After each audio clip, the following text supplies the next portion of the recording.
సిద్దిపేట జిల్లా నంగునూరు మండలం తిమ్మాయిపల్లి గ్రామంలో మహంకాళి అమ్మవారి విగ్రహ ప్రతిష్ట, బాషాయిగూడెంలోని పోచమ్మ విగ్రహ ప్రతిష్ట కార్యక్రమాల్లో మాజీ మంత్రి ఎమ్మెల్యే హరీష్ రావు పాల్గొన్నారు.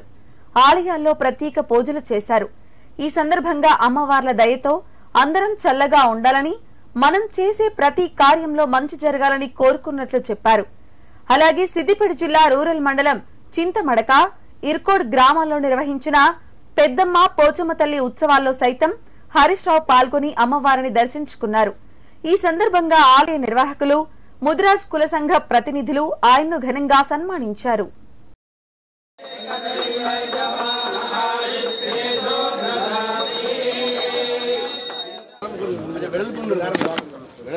ఓకే అన్న.